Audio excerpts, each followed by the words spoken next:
नमस्कार, 20 मिनट में 20 खबरें देख रहे हैं आप और मैं हूं आपके साथ मनीष शर्मा। हम अगले 20 मिनट में आपको देश और दुनिया की 20 ऐसी खबरें बताने वाले हैं जो इस वक्त न केवल सुर्खियों में है बल्कि दिलचस्प और अहम भी है। तो चलिए शुरू करते हैं 20 मिनट में 20 खबरों का ये सिलसिला और सबसे पहले आपको दिखाते हैं राजस्थान की कौन कौन सी खबर इस वक्त अहम है। सूरज निकलने से पहले इस आग और रुक रुक कर हो रहे इसमें धमाकों से अजमेर का केसरगंज इलाका दहल उठा। जिस दुकान में ये आग लगी थी वो पटाखों की दुकान थी, लिहाजा जब इसमें आग भड़की तो चंद मिनटों में इसने विकराल रूप अख्तियार कर लिया। पटाखों की दुकान में लगी आग इतनी भीषण थी कि फायर ब्रिगेड की टीम पहुंचने से पहले ही इसने आसपास की कई दुकानों को अपनी गिरफ्त में ले लिया था। आग की खबर मिलते ही पास के क्लॉक टावर थाना पुलिस और फायर ब्रिगेड की टीम मौके पर पहुंच गई। एक तरफ फायर ब्रिगेड की टीम आग बुझाने की कोशिश में लगी थी तो वहीं पुलिस ने इस रास्ते पर गाड़ियों की आवाजाही रोक दी ताकि इस आग की चपेट में कोई गाड़ी न आ जाए। करीब 1 घंटे तक फायर ब्रिगेड की 6 से ज्यादा टीम आग बुझाने में लगी रही और कड़ी मशक्कत के बाद इस आग पर काबू पाया जा सका।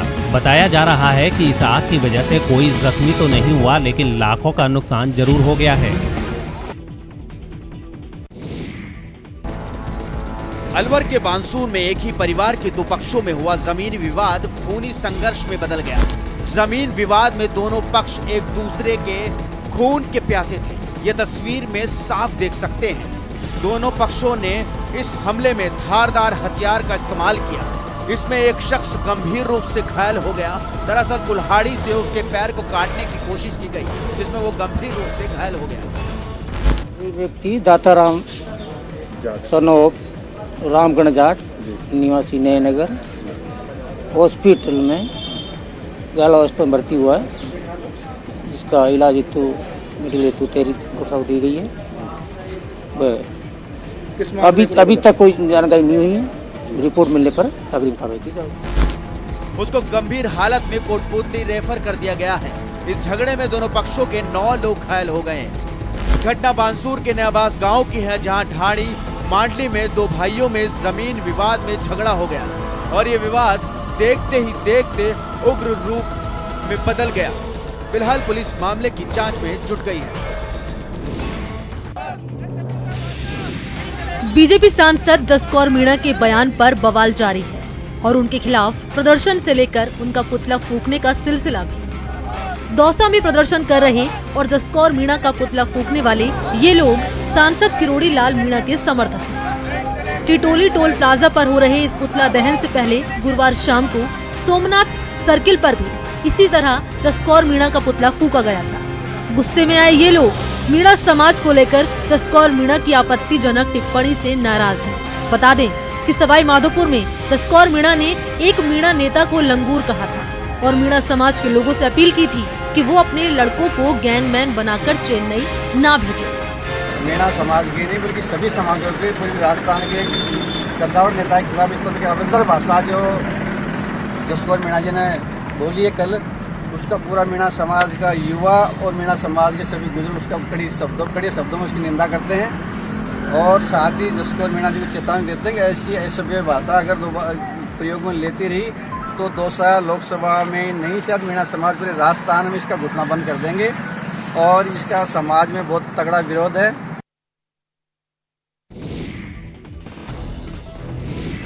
दशहरा और दिवाली के मद्देनजर सीएम अशोक गहलोत ने सीएम हाउस में एक समीक्षा बैठक की। इस बैठक में सीएम अशोक गहलोत ने कहा कि जब कोरोना संक्रमण से बचाव के लिए स्कूल नहीं खुल रहे, अंतिम संस्कार और शादी विवाह में शामिल होने वाले लोगों की संख्या सीमित है, तो ऐसे में दशहरा और दिवाली पर लोगों को भीड़ लगाने की इजाजत नहीं दी जा सकती है।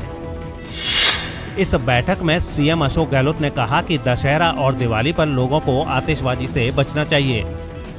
रावण दहन और दशहरा मेले का आयोजन वर्चुअल होना चाहिए जिससे लोगों को पंडाल में जाने की जरूरत ना पड़े। साथ ही उन्होंने लोगों से ये भी अपील की कि रिकवर्ड मरीज नियमित रूप से डॉक्टरों से परामर्श लें, साथ ही जरूरत पड़ने पर आवश्यक जांच कराएं। सफाई कर्मी भी लोगों को मास्क के लिए जागरूक करें। कोरोना संक्रमण से बचाव के लिए जरूरत है सावधान रहने और सरकार की ओर से जारी गाइडलाइंस का पालन करने की। सीएम गहलोत भी यही कर रहे हैं ताकि जल्द से जल्द इस बीमारी को हराया जा सके।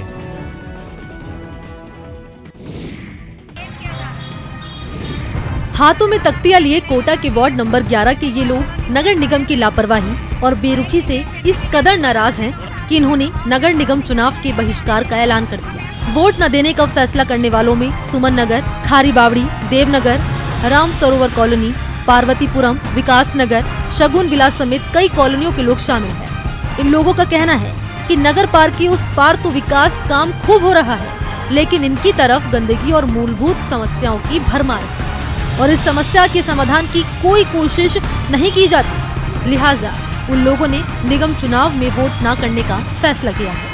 कम से कम आप देखिए खारी बावड़ी से ये पूरा एरिया जो है, कम से कम यहाँ पर बहुत सारी कॉलोनीज और सोसाइटी है और हर सोसाइटी रजिस्टर्ड है और उनके एक अपने अध्यक्ष हैं। पिछले 18 दिन, आज 18 दिन हो गए, नहर के उस तरफ सारी सफाई व्यवस्था इस तरफ क्यों है? नहीं है तो सर क्यों नहीं है? तो जब सफाई व्यवस्था नहीं है तो फिर सर हम किसको वोट दें? हम बाइकाट कर रहे हैं और कम से कम 3000 वोटर्स हैं। दौसा में हाल में हुए पंचायत चुनाव में फर्जी तरीके से सरपंच बनने की खबर सामने आई है। आरोप है कि नियम के मुताबिक 2 से ज्यादा संतान वाले लोग चुनाव नहीं लड़ सकते, लेकिन नांगल राजावतान की महिला सरपंच की 3 संतान है और वो गलत तरीके से सरपंच बन गई। अब प्रशासन की ओर से रिट के लिए आवश्यक कागजात नहीं मिल रहे। सरपंच पद के चुनाव हुए, उन चुनाव में मेरे छोटे भाई की पत्नी उगंदी देवी चुनाव लड़ी थी, वो हम चुनाव हार गए। हमारे सामला कैंडिडेट ओम प्रकाश मीणा चुनाव जीत गए। उनके 3 संतान हैं, तो हमको 3 संतान के जो कागज लिए थे, सूचना के तहत हमने कागज लगाए, डीओ साहब ने हमको आदेश करे। हालांकि जिला प्रशासन के मुताबिक मामला संज्ञान में आने के बाद कार्रवाई शुरू कर दी गई है। चुनाव के नकलों का जो भी है मैटर, उसको हमने संज्ञान में ले लिया है। उसमें एक अधिकृत ऑफिसर, ऑथराइज्ड ऑफिसर हमने नियुक्त कर दिया है। इसमें कार्य हो रहा है, रेगुलर गति से कर रहे हैं। इसमें और भी इस काम में कार्य में तेजी और गति लाई जाएगी। सवाल है कि क्या वाकई सरपंच के चुनाव में कोई फर्जीवाड़ा हुआ, और अगर ऐसा सही है तो फिर इसे रोकना या इसके खिलाफ कार्रवाई करना क्या प्रशासन की जिम्मेदारी नहीं है? चीन से चल रही तनातनी के बीच स्वदेशी एंटी टैंक गाइडेड मिसाइल नाग का राजस्थान के पोखरण रेंज में आखिरी सफल परीक्षण पूरा किया गया। इसके बाद मिसाइल का बड़े स्तर पर उत्पादन शुरू हो सकेगा। एंटी टैंक गाइडेड मिसाइल नाग के सेना में शामिल होने का रास्ता भी खुल जाएगा। ये 3rd generation anti tank guided missile है जिसे DRDO ने विकसित किया है। इसे मजबूत टैंकों पर हमला करने के लिए इस्तेमाल किया जा सकता है। मिसाइल में आसमान से हमला करने की क्षमता है और मजबूत से मजबूत टैंक को भी तबाह कर सकती है। इसकी रेंज 500 मीटर से लेकर करीब 4 किलोमीटर तक है। आपको बता दें कि भारत डायनेमिक्स लिमिटेड इस मिसाइल का उत्पादन करेगी।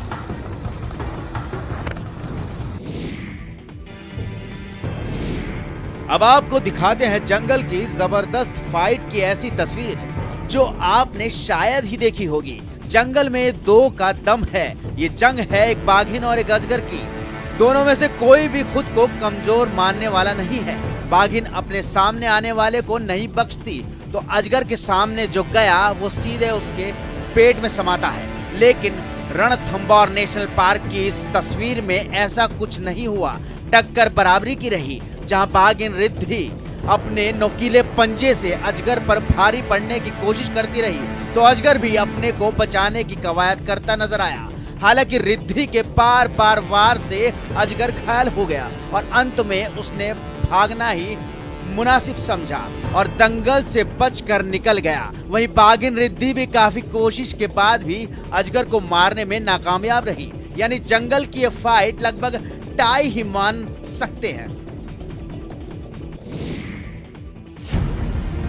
सुबह सुबह अब महीने भर पहले की तरह गर्मी भले ही न पड़ रही हो, लेकिन पूरे प्रदेश में सवेरे सवेरे सब्जी खरीद रहे लोगों का पसीना जरूर छूट रहा है। प्याज 80 से 100 रुपए प्रति किलो और आलू की कीमतों में 50 रुपए प्रति किलो वाली आग लगी हुई है। राजधानी जयपुर की बात करें तो यहाँ प्याज 80 रुपए किलो, आलू 50 रुपए किलो और टमाटर 50 रुपए किलो मिल रहा है। राजधानी जयपुर के अंदर मौसम में भले ही ठंडक आ रही हो, लेकिन बाजार की सब्जी का मिजाज लगातार गर्माता जा रहा है। बात चाहे प्याज की करें, आलू की करें, टमाटर की करें या फिर ताज़ा सब्जियों की बात करें, आम आदमी के घर का बजट, उसकी रसोई का खर्च गड़बड़ा रहा है। अभी प्याज क्या भाव लिया? प्याज 80 रुपए किलो सर। 80 रुपए किलो। और आपने क्या क्या आज खरीदा है सब्जी में? सारी लिए सब्जी, कुल मिला के सारी सब्जी लिए घर के हिसाब की। टिंडा, भिंडी, टमाटर। क्या फर्क है भाव? बहुत फर्क है, 1.5 भाव से ऊपर ही है सब। टमाटर का 30 जी, क्या भाव है? 50 रुपए किलो मिल रहा है, 40 रुपए किलो मिल रहा है टमाटर। भिंडी सब चीज महंगी हो रही है भैया, बहुत ज्यादा। रसोई का बजट ही बिगड़ता जा रहा है। जहाँ टिंडा 40 रुपए किलो, 50 रुपए किलो, वहाँ आज 80 रुपए किलो मिला है। तो चलिए बढ़ते आगे। 20 मिनट में 20 खबरों में अब बात करते हैं देश की कई और अहम खबरों की।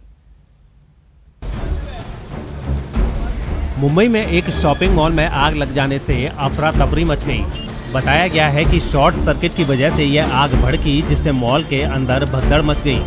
हादसे के वक्त कई लोग मॉल में मौजूद थे जो इधर उधर भागते हुए दिखाई दिए। आग की वजह से धुआं तेजी से फैल चुका था और जल्दी ही दमकल की कई गाड़ियां वहां पहुंच गईं। आग को बुझाने के लिए हाइड्रोलिक क्रेन की भी मदद ली गई।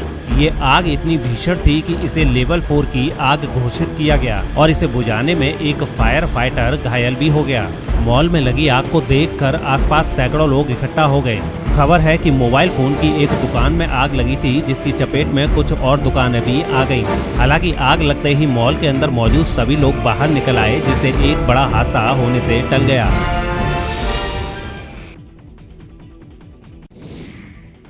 बिहार की सीवान सदर सीट पर इस बार दो समधियों के बीच दिलचस्प मुकाबले की वोटरों में खूब चर्चा हो रही है। आरजेडी ने इस सीट से 5 बार के विधायक और बिहार सरकार में कैबिनेट मंत्री रहे अवध बिहारी चौधरी को टिकट दिया है, तो वहीं बीजेपी ने उनके समधी ओम प्रकाश यादव को मैदान में उतारा, जिसकी वजह से सीवान सदर सीट की चुनावी लड़ाई ने सबका ध्यान खींचा।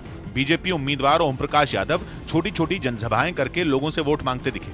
वो सीवान से 2 बार सांसद रह चुके हैं। 2009 में तो उन्होंने वहां से बाहुबली नेता शाहबुद्दीन की पत्नी को मात दी थी। यही वजह रही कि बीजेपी ने इस बार उन्हें सीवान सदर से विधायक बनने का मौका दिया, लेकिन उनके समधी अवध बिहारी चौधरी ने आरजेडी से उनके खिलाफ मैदान में उतरकर उनकी चुनौती बढ़ा दी, जिसकी वजह से वो अपने रिश्तेदार पर हमला करने से पीछे नहीं हटे। देखा है कि जनसभाओं में आप कहीं कहीं आपको सफाई भी देनी पड़ रही है कि हमारे समधी जी हैं, लेकिन हमारे समधी जी हैं लेकिन गलत पार्टी में चले गए हैं। कुछ ऐसे ही तेवर आरजेडी प्रत्याशी अवध बिहारी चौधरी के भी दिखे। वो जानते हैं कि इस बार उनके और उनके समधी के बीच कांटे की टक्कर है, इसीलिए वो दिन और रात की परवाह किए बिना प्रचार में जुटे दिखे। इतना ही नहीं, बीजेपी प्रत्याशी ओम प्रकाश यादव से रिश्तेदारी होने से जुड़े सवाल का उन्होंने बड़ा ही रूखा जवाब दिया। चुनाव में एक दूसरे के आप आमने सामने हैं और जबकि रिलेशनशिप और रिश्तेदारी आड़े नहीं आ रही है इसमें। वो मेरा कोई रिश्तेदार नहीं है।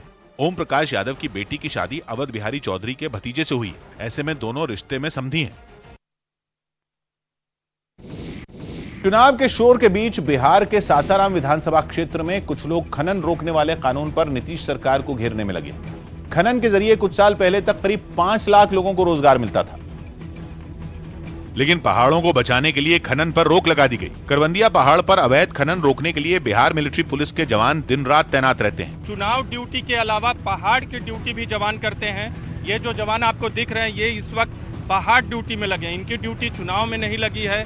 एक तरफ चुनाव ड्यूटी में तमाम लोग लगे हुए हैं, लेकिन इनकी ड्यूटी सिर्फ पहाड़ की सुरक्षा में है। आसपास के कई गांवों के लोगों को पत्थर उद्योग से रोजगार मिलता था, जो बेरोजगार हो चुके हैं। ऐसे लोग अपना गुस्सा पहाड़ों की ड्यूटी पर लगे जवानों पर निकालते हैं। वो लोग सोचता कि इसी लोग बंद किया है, इसी पानी उन्हें नहीं दे पाते हैं। थोड़ा सा भी समय मिलता है तो स्थानीय लोग यहाँ आकर के तोड़ने फोड़ने लगते हैं। चुनाव के वक्त लोगों की मांग है कि या तो खनन शुरू किया जाए या इलाके में फैक्ट्रियां लगाई जाएं ताकि लोगों को रोजगार मिल सके। खनन हम लोग को चालू कर दिया जाए, हम लोग खुश रहेंगे। हम लोग कोई रोजगार है ये नहीं है। हम लोग यहाँ का आदमी हो के हम लोग बेरोजगार से दूसरी जगह कमाने जा रहे, जो हम लोग खुद घर में कमाने का साधन। आसपास के लोगों का मानना है कि खनन पर रोक लगने के बाद अवैध खनन बढ़ा है और लोगों से रोजगार छिना है।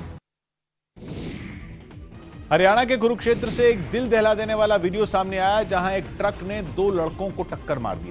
हादसे से ठीक पहले वो ट्रक सड़क के किनारे खड़ा था और उसी बीच दोनों लड़कों ने सड़क को पार करने की कोशिश की, लेकिन जैसे ही वो ट्रक के आगे पहुंचे तो ट्रक चल पड़ा और दोनों लड़के उससे टकरा गए। ट्रक से टक्कर लगते ही एक लड़का तुरंत भागकर किनारे चला गया, लेकिन दूसरा लड़का अपनी साइकिल समेत ट्रक के नीचे चला गया। टक्कर लगते ही ट्रक के ड्राइवर ने तुरंत ब्रेक लगाई और उसका क्लीनर ट्रक से नीचे उतर गया, लेकिन तभी जो लड़का ट्रक के नीचे गिरा था वो तेजी से सरकते हुए वहां से बाहर आ गया। ट्रक से टकराने के बाद वो उसके टायर की चपेट में नहीं आया और खाली जगह पर फंस गया, जिससे उसकी जान बच गई।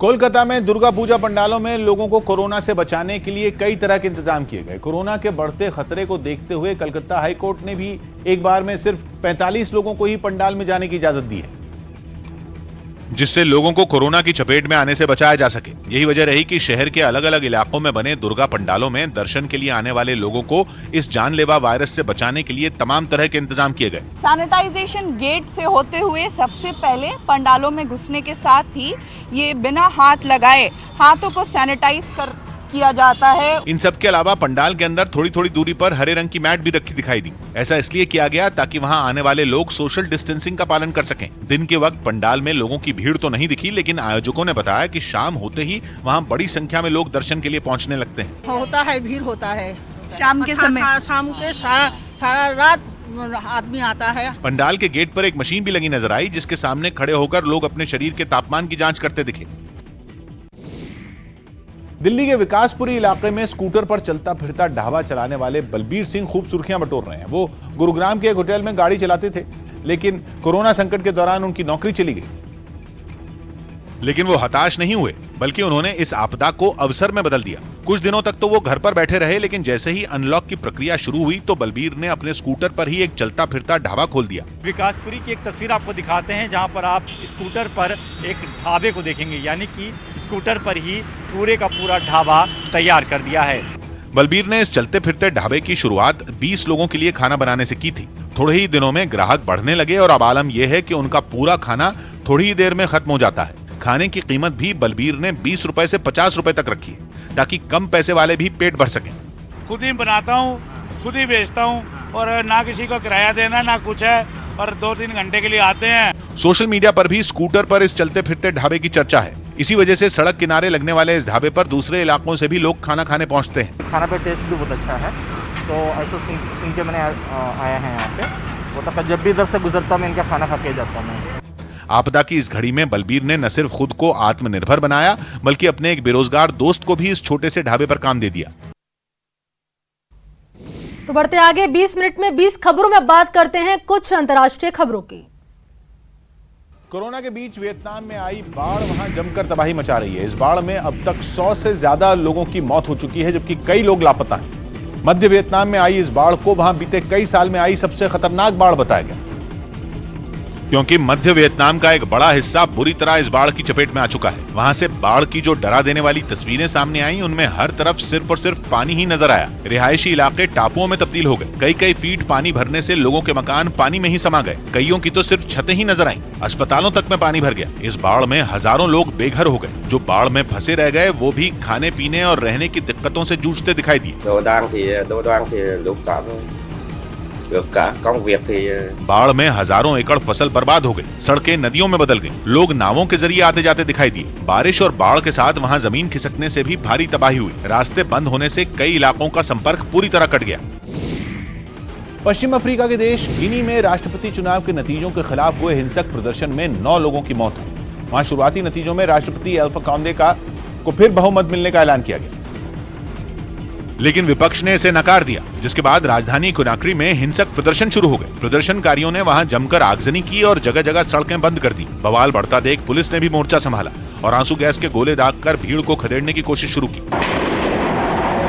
हालांकि हंगामा कर रहे लोग पीछे नहीं हटे और उन्होंने पुलिस पर पथराव शुरू कर दिया। कई जगहों पर तो पुलिस को भी पीछे हटना पड़ा। हालांकि बाद में वहां भारी तादाद में पुलिस फोर्स तैनात की गई, जिन्होंने उपद्रवियों को खदेड़ दिया। इससे पहले वहां के विपक्षी उम्मीदवार ने अपने समर्थकों से चुनावी नतीजों को न मानने की अपील की थी। उनकी इस अपील के बाद वहां हिंसक प्रदर्शन शुरू हो गए। अमेरिका के मिनेसोटा और विस्कॉन्सिन में इस साल की पहली बर्फबारी शुरू हो गई। अचानक हुई बर्फबारी के साथ तेज हवाओं ने वहां के लोगों की मुश्किलें बढ़ा दी, क्योंकि मौसम की पहली बर्फबारी ही इतनी तेज हुई कि वहां का पारा कई डिग्री तक लुढ़क गया, जिस वजह से ठंड भी काफी बढ़ गई। बर्फबारी की वजह से विस्कॉन्सिन के कई इलाके बर्फ की सफेद चादर से ढक गए। हालात ऐसे हो गए कि सड़कों पर दिन में दिखना तक मुश्किल हो गया। भारी बर्फबारी और तेज हवाओं के बीच लोग अपनी गाड़ियों की लाइटें जलाकर किसी तरह अपनी मंजिल की ओर जाते नजर आए। वहाँ इतनी बर्फबारी हुई कि रास्तों पर और उनके किनारे कई इंच बर्फ जम गई। ऐसी ही तस्वीर मिनेसोटा में भी नजर आई। वहाँ पर भी इतनी बर्फ गिरी कि इलाके से रंग तो जैसे गायब ही हो गए। हर चीज सफेद दिखाई देने लगी। बर्फबारी की वजह से सड़कों पर इतनी फिसलन हो गई कि गाड़ियां रेंगती हुई दिखाई दी। कुछ गाड़ियां तो हाईवे पर हादसे का शिकार भी हो गई। मौसम के इस मिजाज से लोग हैरान नजर आए। Never seen nothing like this. 4 or 5 cars just all at once go piling up. I ain't never seen stuff like this. America के मौसम विभाग की तरफ से आने वाले दिनों में हालात अभी के मुकाबले और बिगड़ने की आशंका जताई गई।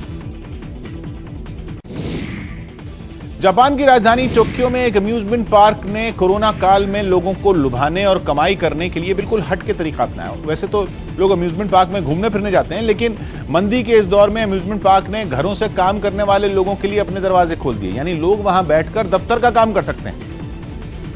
ऐसे में amusement park work from home करने वाले लोगों का नया ठिकाना बन गया और जहां झूलों पर मस्ती होती थी वहां लोग लैपटॉप खोले दिखे। सामने आई तस्वीरों में एक आदमी तो फेरिस व्हील पर बैठकर काम करता नजर आया। झूले पर मुफ्त वाईफाई का इस्तेमाल कर वो दूसरे कर्मचारियों के साथ कॉन्फ्रेंस कॉल करता दिखा। वहीं कुछ लोगों ने दफ्तर का काम निपटाने के लिए स्विमिंग पूल का किनारा पकड़ लिया। वो लेटे लेटे आराम से काम करते दिखे। इससे हुआ ये कि खाली पड़े अम्यूजमेंट पार्क को ग्राहक नसीब हो गए और घर से काम करने वालों का मूड भी ताजा हो गया।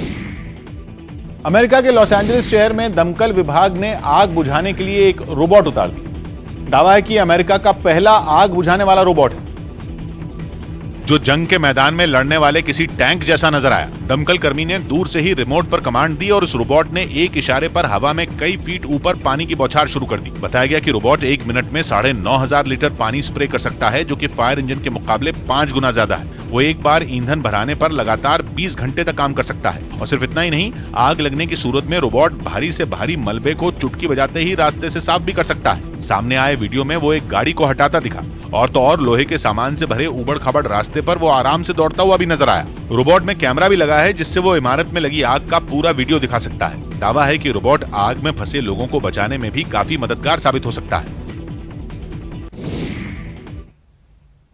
कोरोना काल में लोग घरों में ही दफ्तर बनाए बैठे हुए हैं। बहुत जरूरी होने पर ही लोग घर से बाहर निकल रहे हैं। एहतियातन ये ठीक भी है, लेकिन कुछ लोग ऐसे हैं जो न सिर्फ बाहर निकलकर ड्यूटी निभा रहे हैं, बल्कि कुछ ऐसा कर रहे हैं जो पूरे समाज को एक नई दिशा दिखा रहा है और ये सोचने को मजबूर कर रहा है कि हम अपने समाज से जो कुछ हासिल करते हैं, क्या हम किसी तौर पर उसको लौटा पाते हैं। इस रिपोर्ट में देखिए।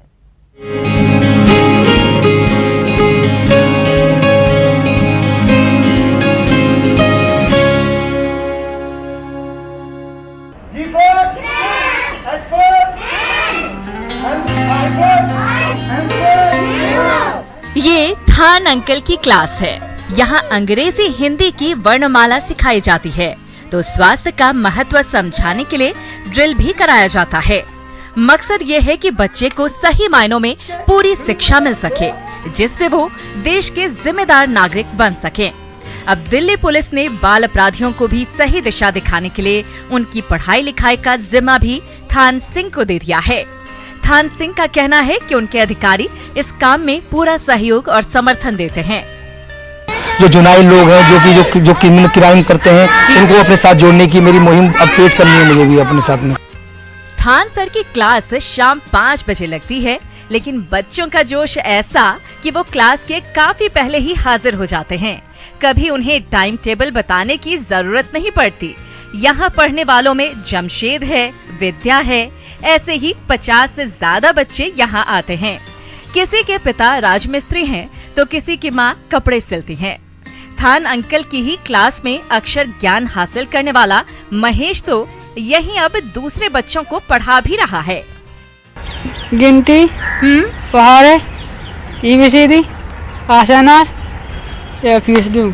अच्छा, कोरोना काल में दिल्ली में स्कूल अभी भी बंद ही हैं, लेकिन थान अंकल की क्लास जारी है। बच्चों को कोरोना संक्रमण नहीं हो, इसके लिए उनकी सुरक्षा का पूरा प्रबंध भी है। इतना तो चलिए इसी के साथ इस बुलेटिन में इतना ही। नमस्कार।